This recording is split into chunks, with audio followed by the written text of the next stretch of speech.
And be going live on the live stream. As mentioned 2 weeks ago, remember last week we had our Brown Bag Devo and did an interview of the Beaver Bunch, Aaron and Jamie, and appreciated what they had to share and say about their life and spiritual journey and coming to be a part of our family. Hope that was a blessing to you. If you need pens to go along with this outline, there are some here. I'm just going to stick some on this side, pens or pencils, and some more over here.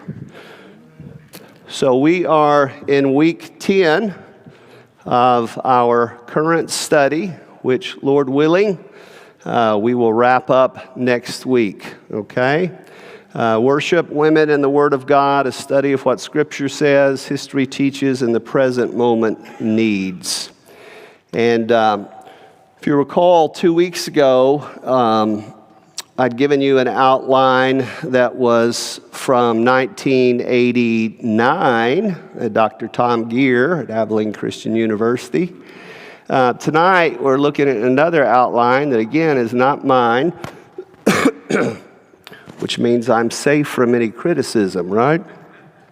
So this is from Bill Gresham, who was an elder at the Mentor Lane Church in Abilene, Texas. So this is 1986. So that means this one is 36 years ago. So more than a third of a century, all right? Same texts, those troublesome texts, if you will, 1 Corinthians 11, 1 Corinthians 14, 1 Timothy 2, that we've talked about now for a few weeks. And remember, we had all the background and lead up to that. So what I'm going to do is go through the outline, talk our way through it, and if we have some time at the end, we'll try to do some questions if we're able to. And I'm going to have to talk pretty fast. This one's a little bit longer than the other one, not by much, but as I did before, I've got the highlights that go with the blanks on your page. Again, a reminder from this passage in Ephesians, be kind to one another. And as the print underneath says, even if you disagree on stuff, okay? So we don't always have to agree. My wife and I don't always agree, but we do have to love one another, live in unity with one another, and seek each other's best. And that's what we're trying to do in this study. Love God, as we've been saying for several years here now, sort of a motto for our church, if you will. Love God, love people, show mercy, make peace. And those four things capture a lot of what the Christian life and ministry and service is about, okay? So, the role of women in the church in teaching and prayer, this is Bill's title for his outline. This is a thorny issue for the church today. Now again, remember, hear this not just in 2022, but 1986, all right, 36 years ago. So he's saying in 1986, 36 years ago, this is a troublesome, thorny, controversial issue for the church. It needs to be studied prayerfully. As with many questions, arguments can be marshaled on both sides. Even, there's your blank, Paul himself appears to take contradictory positions on the subject. Operative word there, appears, okay? So sometimes people read these passages, Paul's epistles, and they say, well, he's saying this here and he's saying this there, and those two things don't go together. How do you make all that fit? Okay? Just like people try to pit Paul against James, works and faith. And James emphasizes that, hey, genuine faith requires works, and Paul says it's by faith that we're saved apart from works. And so how do you reconcile those two? Apparently, if you read it incorrectly, I think, contradictory positions. They're not really contradictory. They're emphasizing different things for different reasons to different audiences at different times. And so like as with the Proverbs in Scripture, there's always more that can be said. Okay? For example, here, in 1 Corinthians 14 and 1 Timothy 2, Paul is often understood as being completely opposed to women praying and teaching in the Christian assembly. But in 1 Corinthians 11, 4 and 5, the apostle allowed women in corporate, and we read these texts 2 weeks ago, so we're not going to, for sake of time, go back and read through them in their entirety again this evening. He allowed women in corporate worship to pray and give inspired teaching. And again, this is Bill's language, his understanding of the word prophecy or prophesy. Excuse me. As long as they covered their heads to demonstrate subjection to their husbands. Again, that word subjection may not be the word, if he was writing this today, that he would have chosen for the outline. 36 years down the road, subjection sounds maybe a bit more loaded than the term submission, which sounds loaded to some people as well, okay? But that's the word he's going to use throughout this outline, okay? The traditional response, letter number B, to these scriptures among brethren has been to view the first two as absolute prohibitions against women ever speaking in the assembly, and to explain away the latter in one of the following ways that we'll go into in just a moment. So, he's pointing out sort of historically, and we're talking, this is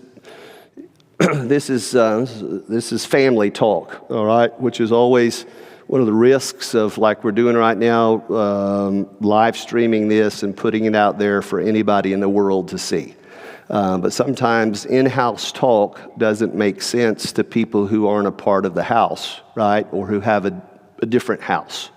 And so that's one of the things we've wrestled with in saying, hey, are we going to live stream this or not live stream this? But we decided that at least the content of the presentations, since some of our folks and others are watching at home or will watch later, was worth any quote-unquote risk for putting it out there, okay?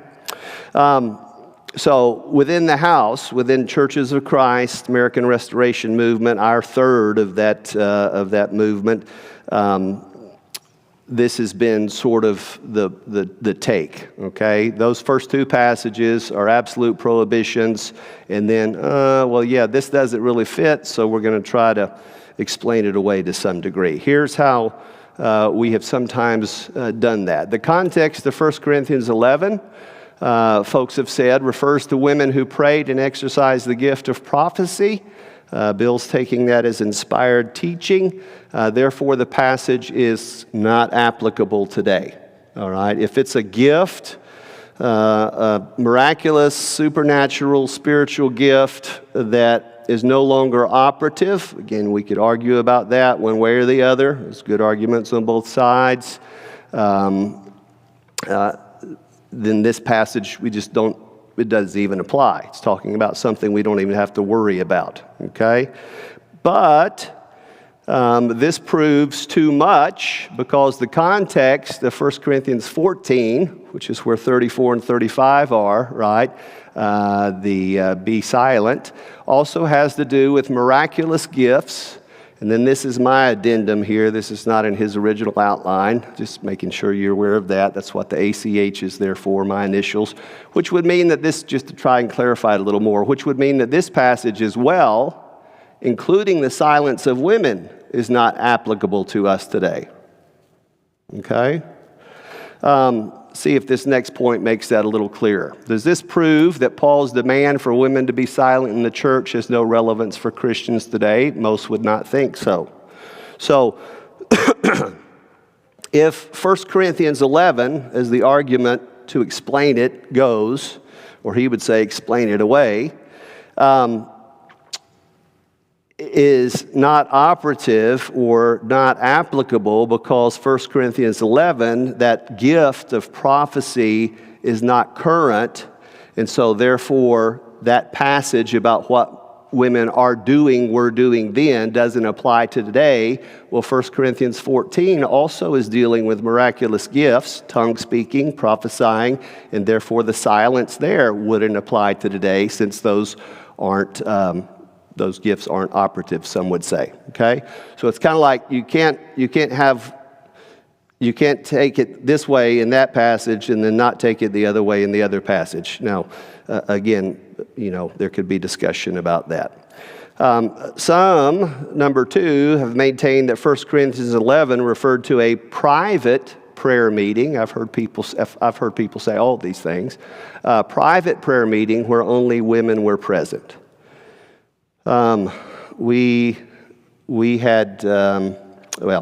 We've engaged in conversations with people from other places who have made that argument before. Well, that's 1 Corinthians 11 doesn't have anything to do with a public assembly. It's not a worship gathering. Context doesn't lend to that interpretation. They're saying it's a private thing. However, the context of the whole chapter certainly appears to be the Christian assembly where the Lord's Supper was taken. This passage is often read before communion during worship services. Also, if just women were present, little letter B there would have been no need for veils that are talked about in that passage, since they were only worn in mixed company where men other than their husbands were gathered. All right? So women wore the veil out in public, not around the house, doing things around the house. Okay? So if other men were present, they would have worn the veil. If it was just their husbands, there would have been no need to wear the veil that's talked about there. Furthermore, it's highly unlikely that God, this is interesting, I think, would inspire women to prophesy in the assembly if such action were contrary per se, that is, contrary as such, to fundamental rules of decorum which he desired for them to observe. In other words, if it's fundamentally against God's intent or principle for women to ever speak in a public gathering of the people of God, then why would that have ever happened just because they happen to have the gift of prophecy for a period of time? If by intent from the get-go, that was never part of God's plan. God's having a pretty big exception there, it would look like. Moreover, one of the significant promises of the Christian age, we saw this as we went through the text from Old and New Testament on women and ladies in community of the Christian age, was that God would pour out his Spirit upon both men and women, and they both, men and women, would prophesy, Joel chapter 2, all right, which is quoted by Peter in Acts chapter 2 and referenced again in 21. This inspired teaching was not limited to private gatherings of segregated groups. Quite the contrary. In 1 Corinthians 14:4, Paul says that the, quote, one who prophesies edifies the church. Thus, the women who prayed and prophesied in 1 Corinthians 11, while demonstrating, there's this word again, subjection to their husbands by wearing veils, obviously edified the church in harmony with God's will. So again, we're back to the reality that in the first century, in the church at Corinth, women were engaged in some sort of public speaking and praying in the church gatherings. That's just there. You can't get away from that. All right. The question is, how does that fit in with chapter 14 there?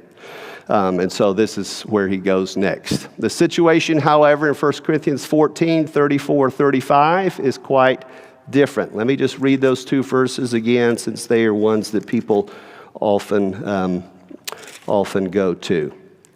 As in all the congregations of the saints, women should remain silent in the churches. They're not allowed to speak, but must be in submission, as the law says. If they want to inquire about something, they should ask their own husbands at home, for it is disgraceful for a woman to speak in the church. That's the NIV rendition of the Greek text there. So it's not a case in 1 Corinthians 14 of women teaching in the assembly, but of asking questions. Okay? Carol Osborne, one of our professors, used to talk about blurting. Just people blurting out. That's not appropriate to blurt out. Just like it would not be appropriate on one of our assemblies here on Sunday morning for somebody just to blurt out, right? We don't just blurt out and interrupt when things are going on. That's rude, right? I may have a question. I may have a comment. I may disagree with what's being said. I may not like the wording of, say, a communion meditation. It's like, I'm not sure I go along with that illustration entirely and that it's making the point you're trying to make it make. But I don't blurt out and interrupt the person who's speaking, right?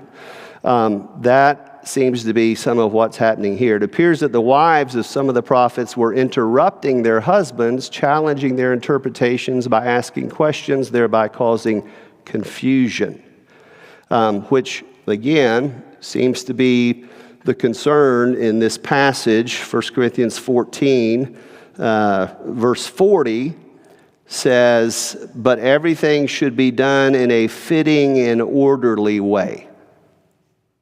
A fitting and orderly way. Not chaotic, not haphazard, not random, not a bunch of upheaval and stuff going on. According to Paul, next point here, or subpoint under C, such behavior was out of order, and it demonstrated a lack of subjection on their part. If they wanted further clarification from husbands, they should wait and ask them at home. Quote, "For it is improper for a woman to speak in church, i.e., in such a disrespectful manner." And you might say, well, wouldn't it be inappropriate for a man to do that too? And my answer would be, yeah. It would be inappropriate for anybody to do so. But others, prophets and tongue speakers within the Corinthian church, were also demonstrating a lack of courtesy. Remember this? He tells 3 different groups to be quiet. Now, I'm going to show you, I told you before that I was going to show you the Greek text. You don't have to be a Greek scholar or know any Greek to see what I'm about to show you when it pops up on the screen. This is not Bill's outline. This is me going back and pulling up the text for you to see, okay? They were demonstrating a lack of courtesy by trying to speak at the same time, refusing to take turns. So Paul also admonishes them to keep silent, 1 Corinthians 14, 27 to 30. Since it is certain that the silence demanded by the apostle of these latter individuals, this is important, was not absolute. The silence is not absolute, that he tells the tongue speakers and the prophets, but pertained only to their disruptive abuses within the assembly. It seems logical that such was also the case with the aforementioned women. All right? Again, something to think about there. All right, so here we take a little sidebar from the outline. Okay? Now, I'm not going to read this to you aloud in Greek. You see the text at the top. That's the Greek text of 1 Corinthians 14 and 28. That word that's highlighted in yellow is sagato. Okay, so the English translation of this, sagato in ecclesia, hautu delaleto kai to theo. If there's no interpreter, the speaker should keep quiet in the church and speak to himself and God. All right, that's 1428. 1429 says 2 or 3 prophets should speak, and the other, just a little side note here. So if you look at that top line in Greek, it's prophete de duo he tres. Duo he tres sounds like what? Uno, dos, tres, 2 or 3. All right? It's like now we're going to get into linguistics, which is fun and all that kind of stuff. Like, hey, that's, you know. So, yeah, there are cognates and similar words in languages, okay? And you can, when you know how to pronounce the words and you know the alphabet, you start going, oh, that's not so hard. So 2 or 3 prophets should speak. The others should weigh carefully what is said. If a revelation comes to someone who's sitting down, the first speaker should stop. Notice that word, sagato, is the same exact word, exact spelling that here is translated quiet. If there's no interpreter, the speaker should keep quiet. Here it says the first speaker should stop. You can interchange that. The first speaker should keep quiet, or in this case, the speaker should stop. All right? Now, this is the prohibition text that we always go to when we talk about women speaking in the church. The highlight If you look, the first part, those first 6 letters, Sagato-san. This is not Japanese, all right? Sagato-san is translated here, remain silent. All right, women should remain silent in the churches. We've read the whole thing before. So let me see if I did this. Yeah, there they are. So I put all 3 of those passages, those verses right here. Sagato, keep quiet. Sagato, stop. Sagato-san, remain silent. All right. So again, the point is he tells 3 different groups of people, tongue speakers, prophets, and the ladies, whether this is women in general or wives, which it sounds like it's wives, perhaps of the prophets, who are interrupting and blurting out, to stop, to keep quiet, to be silent. Okay? Now, is that an absolute silence for all time, or is it this assembly, this situation, this setting, where in these circumstances you need to be quiet? Okay? In addition, letter D, back to the outline now, Paul's affirmation that women are to be silent in the churches and to be in subjection, quote, just as the law also says, is puzzling indeed because no such teaching is found in the law of Moses or the entire Old Testament. It's not there. Okay, so when he says, as the law says, it's like, well, where is that? A couple of subpoints here. Compare the following passages where Miriam, Deborah, Huldah, one we sometimes forget, Anna, New Testament, functioned as inspired prophetesses who taught both men and women in the nation of Israel. And there are citations of the passages there, a number of which we looked at as we went through in weeks prior. It may be that Paul meant the law as it was interpreted by the rabbis, which made it improper for women to speak out in the synagogues. Okay? So he may be referring to, as the law also says, that is, as the law has been interpreted by the teachers whose voices you are accustomed to hearing. Now, that this might be the case, this would be pertinent because many of the Corinthian Christians had come right out of the Jewish synagogue into the church. Acts 18, 1 Corinthians 1. Okay? So there were Jewish believers within the Corinthian church that Paul is addressing. Therefore, within their social context, Paul's argument makes good sense. But we should be hesitant about making such cultural arguments, including those for veils, in 1 Corinthians 11, normative and binding upon Christians in all societies throughout all generations.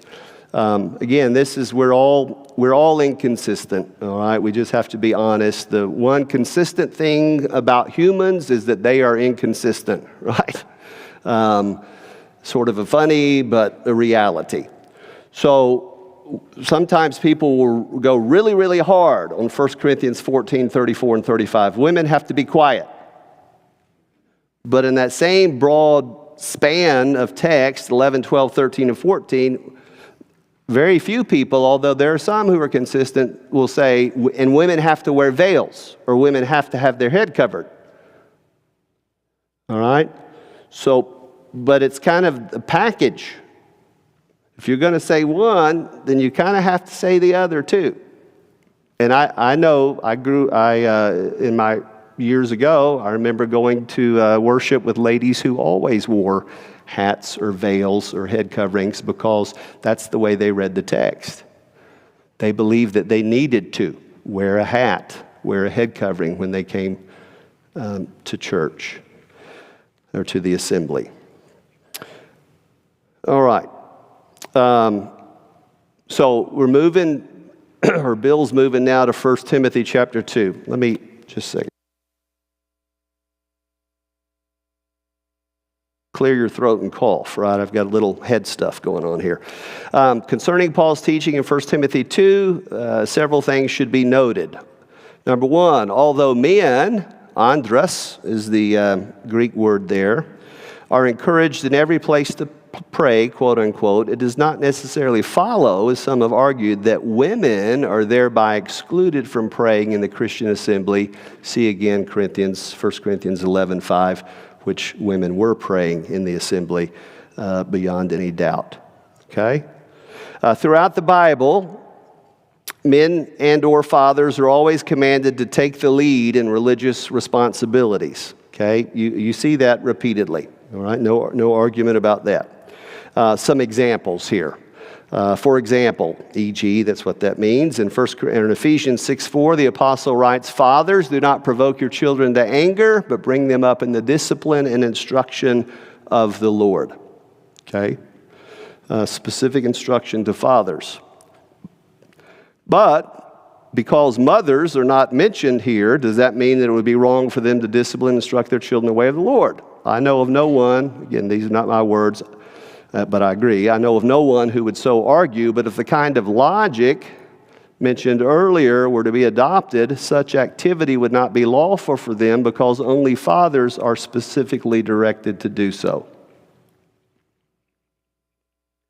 Fathers do this and don't do that. Well, it doesn't say the mothers, so therefore the mothers can't do it. Nobody believes that, right? I mean, that's kind of like, seriously? We just playing word games now? But that's sometimes the kind of logic we use with some of these other things, is his point.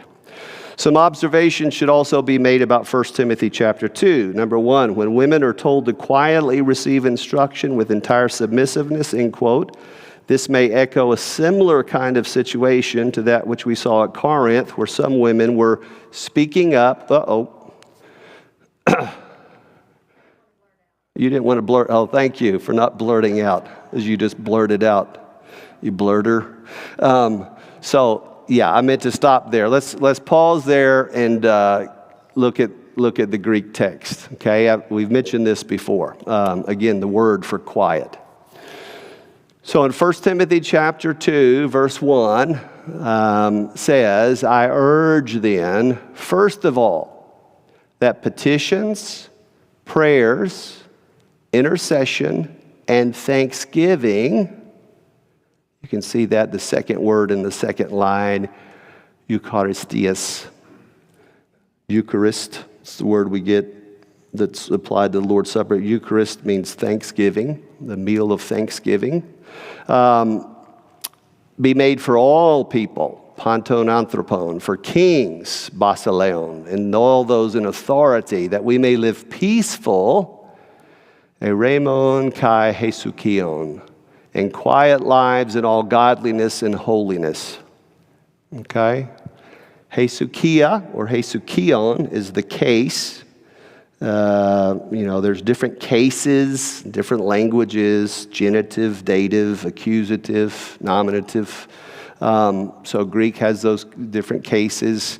So it's the same word you're going to see in just a second, but it's translated here quiet. Okay? A peaceful and quiet life. Verse 11, Gune and Hesukia, Manthaneto in passe hupotage. A woman should learn, or a wife, that's why the little, that refers to a footnote, should learn in quietness and full submission. Okay? So that word, let's see if I did it. There we go. Both of them together there. So we may live peaceful and quiet lives. Hesukion, hesukia, quietness. It's the same word. All right? So it doesn't mean a peaceful and silent life that you never speak, but it's about calm, your demeanor, your attitude, your posture. A woman should learn in quietness and full submission. Should learn calmly, quietly. Now, back to the outline, I think. Yes. When women are told to quietly receive instruction with entire submissiveness, this may echo a similar kind of situation to that which we saw at Corinth, where some women were speaking up, disrupting the services, and causing confusion by manifesting a domineering spirit toward men in the assembly. Okay? Paul's statement, number 2, that he did not allow a woman to teach or exercise authority over a man, but to remain quiet, probably, Bill believes, should be seen in the same light. The Greek word to teach, didaskein, is a present infinitive, which suggests action in its continuance. That's what the present means. It's ongoing. Present infinitive, continuative action, continual action. Hence, that is, a teacher, one who regularly teaches or holds the office of a teacher. This would not forbid women from ever teaching under any circumstance during a service of worship. Rather, it would deny to them the right to function as a regular or official teacher over the assembly. Okay? Number 3, one reason for a limitation of this type might be found within the culture of the first century, where, for the most part, women were not qualified to be teachers because why? They were not educated. I mean, we know that historically, right? It was the guys who got educated, for good or ill. It was the boys, the men, the males.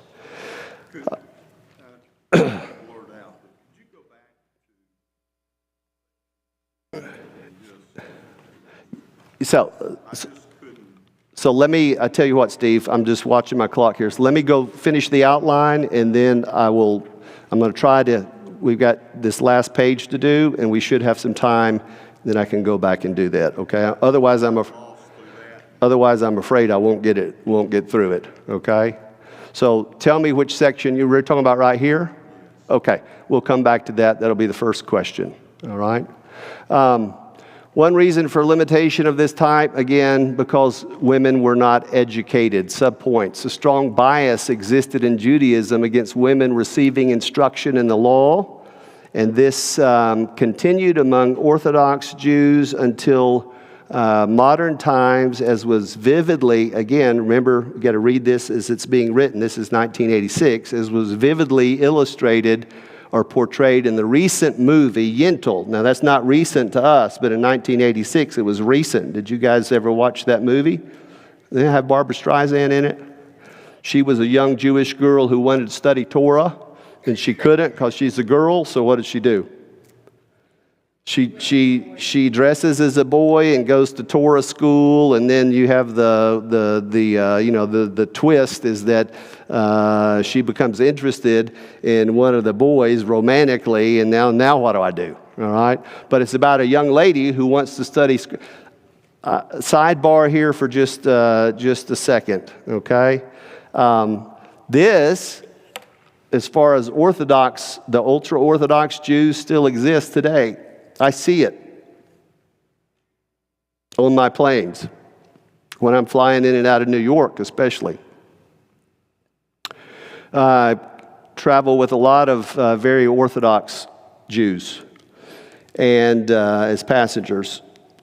And I don't recall, and I may be wrong, and somebody who's Orthodox who's watching this can correct me, but at least in my observation on my planes for the last several years, I see men regularly reading their prayer books in Hebrew, but I don't see the women prayer books and Torah books, etc. I don't see the women doing that, all right? So my comment is that this sort of thing still is with us, okay?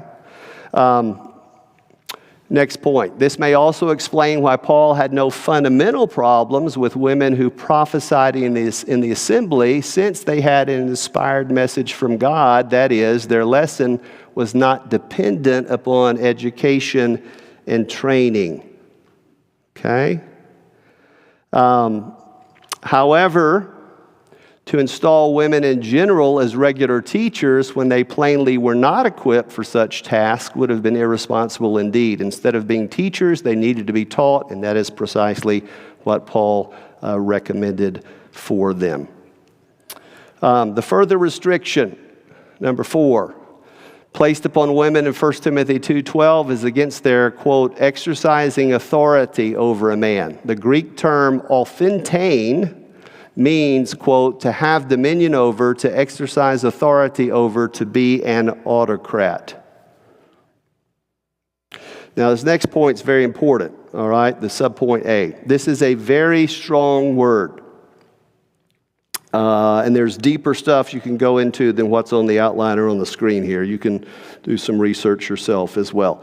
The point is, though, it is used only here in the New Testament. The only time this word ever occurs in the New Testament is right here in this passage, this chapter, 1 Timothy 2:12. Paul may have employed this term against a background of some women in the Ephesian church who got carried away with their newfound liberty in Christ and attempted to become regular teachers and autocrats over men, which may tie in with, as Dave, Steve, others have pointed out, the whole Temple of Artemis cult and that sort of thing. Whatever the specific problem may have been, we need to be careful about making the restrictions in this passage, or 1 Corinthians 14 for that matter, absolute and universal prohibitions for all situations in all ages.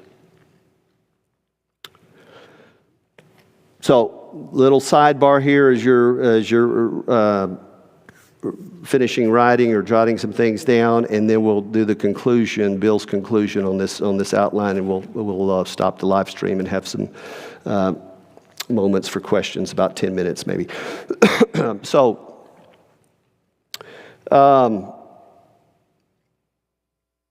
Lenita was telling me about this earlier.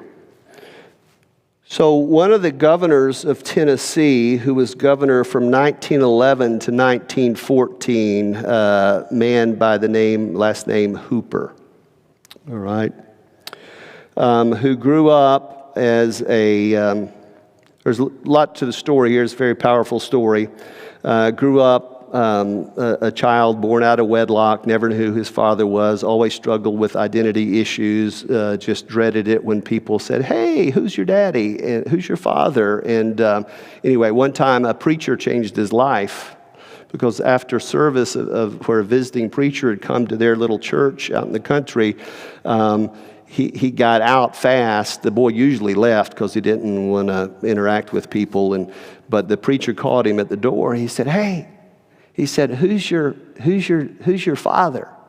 Whose child are you?" And everybody got quiet because and the preacher could tell something was a little off. And very quickly he said, I know. You're the child of the King. Your father is the Heavenly Father. And Governor later, Hooper, said that changed his life. That now he saw himself differently. Well, he enacted a lot of laws as governor during the short time he was in office. 1911, 1914, I believe, was the year. So that's 7 years into his term, 7 years before women in this country got the right to what? Vote. But one of the things he did was there was a law passed that forced employers to actually give the paychecks or the money to their female employees directly rather than to what? Their husbands, their brothers, their fathers, or some other man in their life. It's just 110 years ago. Now, today that would be unthinkable, right? It's like, you ladies, you work, you get it, and the paycheck goes to your husband, it goes to your son, it goes to your brother. You don't get it directly because you're not all that. All right? So we're not far removed from some of these things that we've been talking about, but we live in a very different time and place, right? Where women can do just about anything. They can do any kind of job, career. I've told you before, I love it when I get on the planes and the people think I'm the pilot, and I say, no, but she is. Really? Is she old enough to fly? I was with a young female captain the other day who looks a lot younger than she is. So again, we have to remember we're in a different time and place. So how do we apply these things to our time and place? Conclusion, we've already seen in 1 Corinthians 11 that it was possible for women to pray and teach in the Christian assembly without violating the principle of subordination or submission, so we should not assume that all such practice would be unlawful per se, as such, for them today. And then these are Bill's observations. I think that it would be within scriptural boundaries for the elders, if they chose to, on occasion, to invite some of our qualified sisters to address the congregation, direct us in prayer. Such an experience could be a real blessing to us.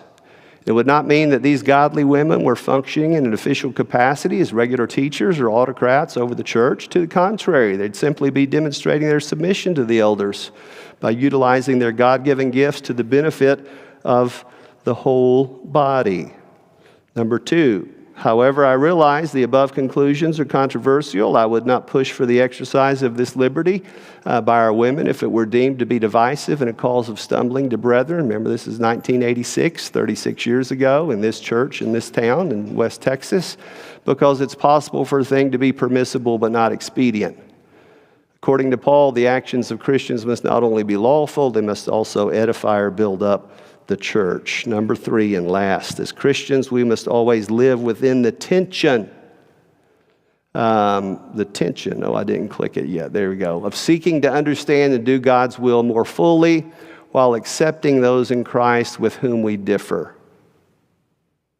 and endeavoring to preserve the unity of the Spirit and the bond of peace. May God help us to manifest patience and forbearance toward one another as we prayerfully study these issues together. Bill Grasham, June 1986. Okay? All right. That's the outline. So, Brandon, we're going to sign off to our